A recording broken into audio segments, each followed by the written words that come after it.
Hello and welcome to this morning taste challenge. I have two 40% alcohol Kentucky bourbon whiskeys. This is Bird Dog, introduced in 2010. This bottle is called the Irish Setter Edition for obvious reasons.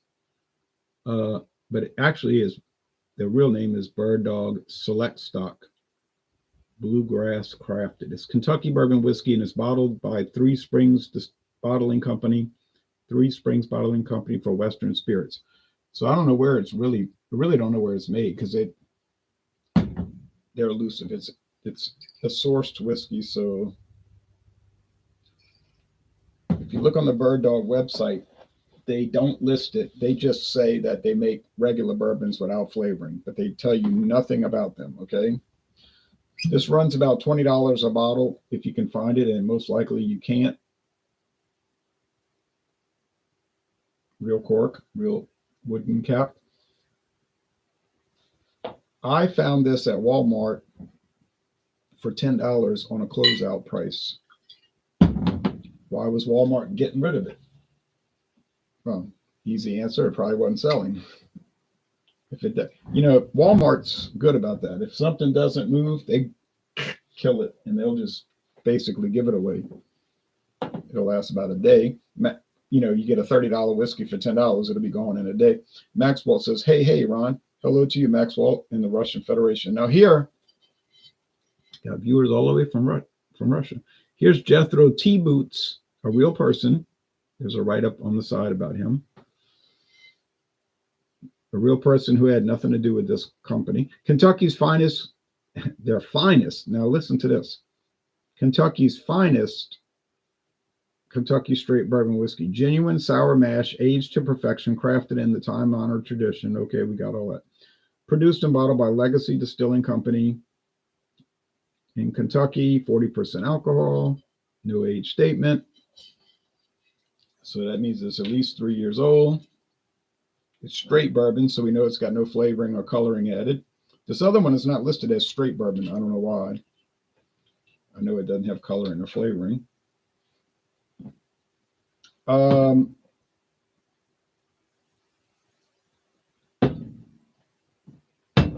I bought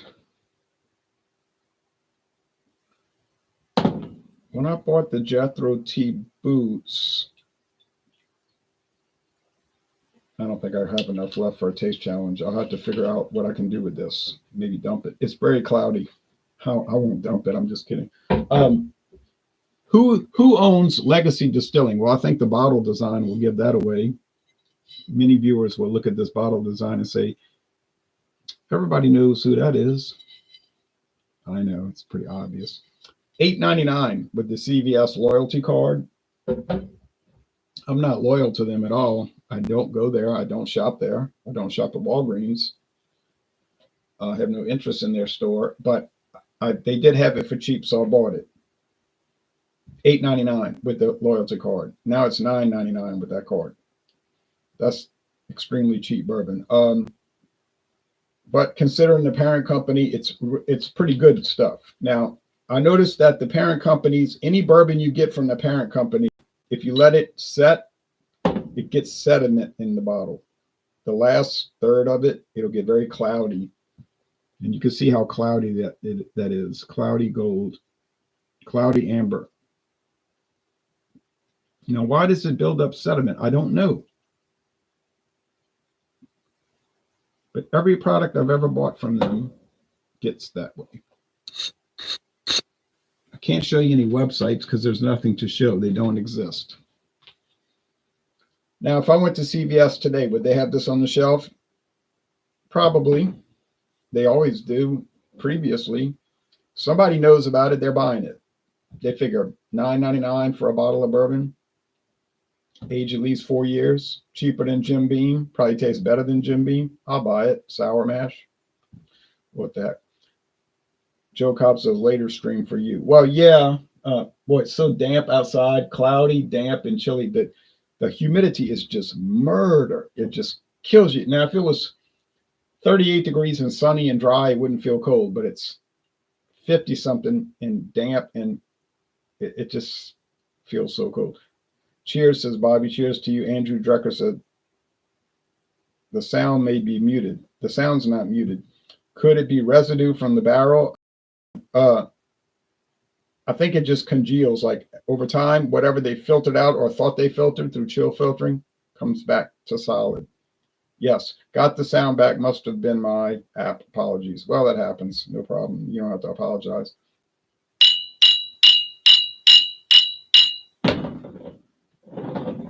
I have 2 wins and 2 losses in this series. And what I said at the beginning of the series, if I finished 50-50, I'd be happy because I find that Bird Dog is fine. It's not a bad product. It just doesn't stand out. It doesn't distinguish itself. There's nothing about it that makes it any better or worse than any other run-of-the-mill bourbon.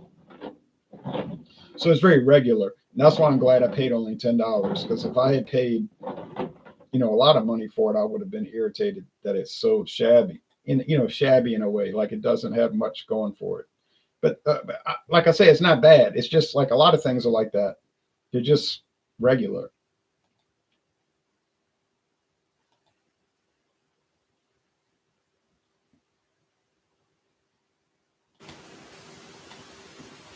Which is what I find so comical for people who, like they got dedicated canned food that they have to have at a grocery store.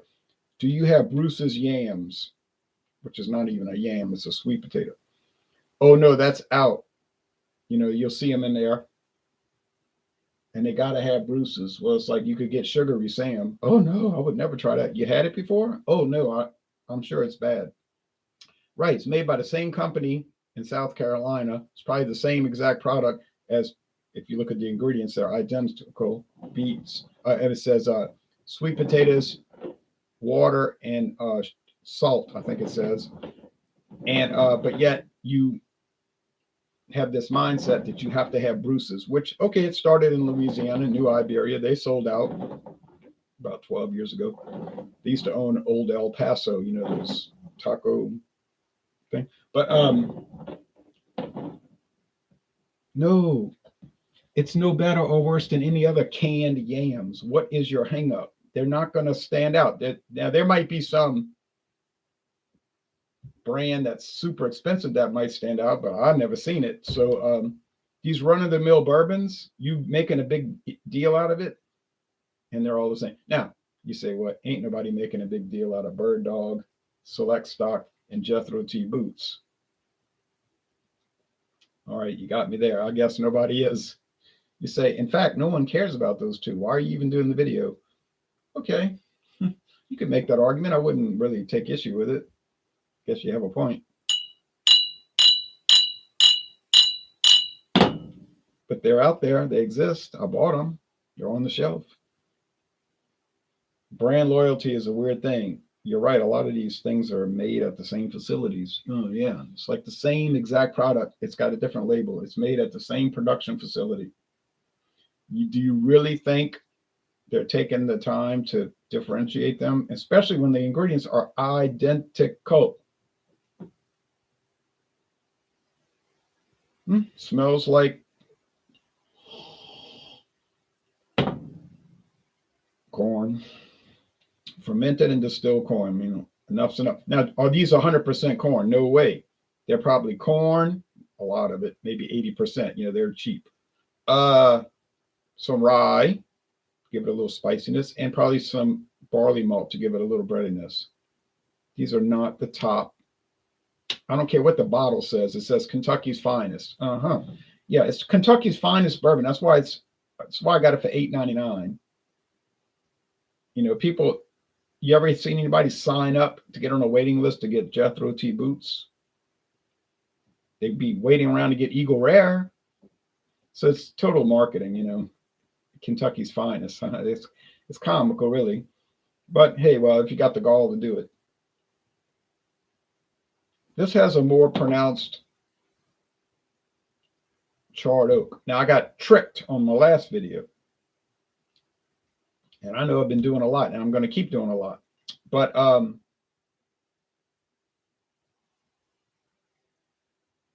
I did Winn-Dixie, another private label, which I thought Winn-Dixie was going to clearly lose, or I should say easily lose. But do you know what? It won. It was better. I couldn't believe it. Better than Bird Dog. And Winn Dixie's only aged 3 years. It says on the bottle, 3-year age. That's young, but at one taste.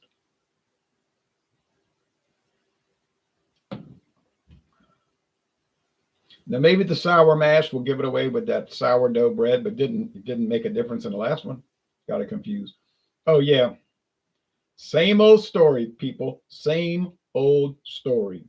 Vanilla, charred oak, sugar water. Now you say to me, I'm going to hit you with a word. You come up with 3 things off the top of your head. I say bourbon, and I'm going to respond sugar water, vanilla, charcoal, or charred oak. And they got people waiting in line at 5:30 in the morning so they can get their $90 bottle of sugar water, vanilla, and charred oak. Okay.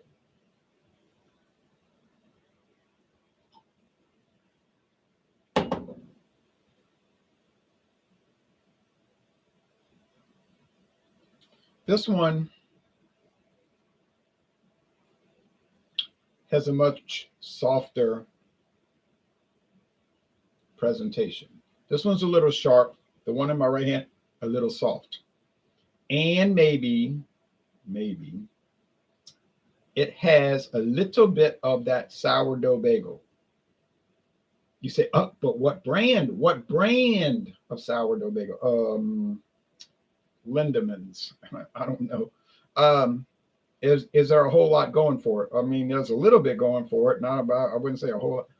Ever had Four Roses bourbon? Yes, I have, and I like it. We can get that in here in Canada cheaper than Maker's Mark or Buffalo Trace. Four Roses is good. Now I'm still hoping one day I could find the Four Roses blended bourbon, which was discontinued supposedly in 2002 when the Japanese company Kirin bought it. Isn't Kirin owned by Mitsubishi? So you could drive a Mitsubishi and no, never mind. Don't do that. Drive and then drink. I bought Maker's Mark the other day, 46 Canadian for 750 milliliters, splurged because I never tried it. Okay, nice stuff, but I don't buy bourbon here because it's so pricey, and it's not just Trace because Scotch is cheaper in Canada. So odd. Scotland and Canada are both part of the Commonwealth of Nations. So they have internal trade agreements that lower taxes between the countries. And that's why they continue to be associated with each other. The United States is not part of that. So you're going to pay higher import taxes. But now with the new president, who knows, he might say the United States should join the Commonwealth. But he would probably insist that all the countries recognize him as the head of the Commonwealth. I don't know. It's funny, I'm just kidding, but it is a trade association and other things too, not just trade, but that's probably the reason. Like I was watching a video about a woman who moved from Jamaica to Canada. She was a Jamaican. She was born in Jamaica, a white Jamaican, Caucasian Jamaican, which they have a few left. I used to know two, a boy and a girl. Well, I didn't know their parents, but I used to know them. And they had left Jamaica in the mid 70s. I don't know why either, because things got bad there, or I think it's because their father got a job at some oil refinery in Baton Rouge, probably.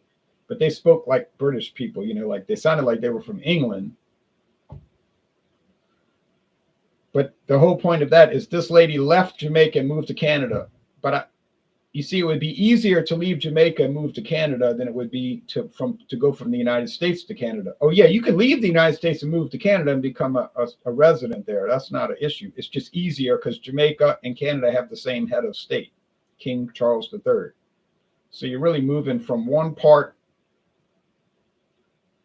You're moving from one part of a unit to another part of a unit. Whereas the United States, you're moving from a different unit to a totally different unit. Does that make sense? It should.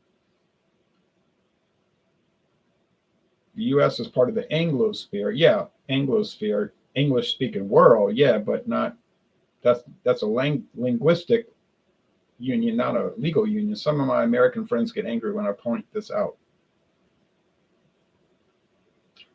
Some Americans are volatile and don't think straight. Yeah, it could be a Commonwealth thing. You, says Burley Sullivan, do you? Bird dog to me is smooth and was. Smooth and was. I notice a lot of things are smooth and was because what they got on that. I think it is also a military alliance called the Five Eyes. Well, that's something else. Now that's well, we can't talk about that.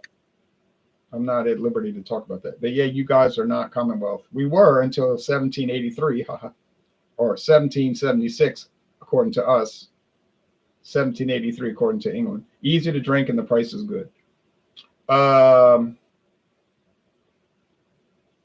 it's time to give the determination. Can I tell them apart? Questionable. That's questionable. But yeah, Four Roses blended whiskey may still be made because a lot of companies produce stuff that they don't acknowledge. But there it is on the shelf, and the bottle might say 2024. This is very regular. I was going to say random. That makes no sense. Very regular. Regular.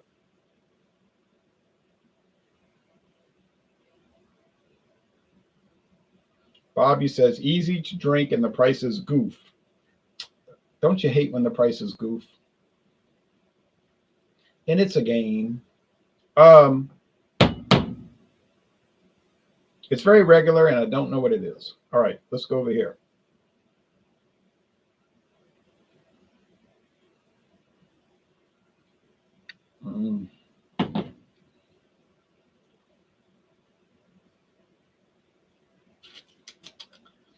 This is very regular, and I think I know what it is. I think it's the Jethro T boots because I think I am picking up a little bit of the sourdough bourbon, which would mean the sourdough bagel flavor. The sourdough bagel flavor. I am picking up a bagel flavor. Mr. John Lennon. Are the Beatles going to get back together? All right, anyway. And I'm going to say this is, if it says letter C, then I got it right because letter C is the competitor. I got it. I got the $50. Let her have it. Well, that was a close call. But on the other hand, it puts me at 3 wins. Can't get my finger. 3 wins and 2 losses. You said that's not very good. I know. I know that, but I'd rather be at 3 wins and 2 losses than 2 wins and 3 losses, wouldn't you? Because like John Lennon said, I give you everything I've got for a little piece of mind. Because I'm so tired. No, but I'm not really tired. I had a good night's sleep. But as a comic, in all seriousness, I'm gonna bring in another Sazerac product. I got more. You say, you gave it away. You said Sazerac and you were talking about Legacy. Yeah. I have another Sazerac bourbon and it is 86 proof and it is not really well known, but it's around and it's not a private label, but you may or may not find it. I've been seeing it for 6 years now. Somebody likes it. But it's changed. I got the older version and I haven't even cracked open the new version. But all right, so I got it right, but I'm not going to brag because I feel this is going to be a very treacherous taste challenge series. And like I said, if I finish 50-50, I'll be delighted. All right, well, y'all take care now. Bye-bye.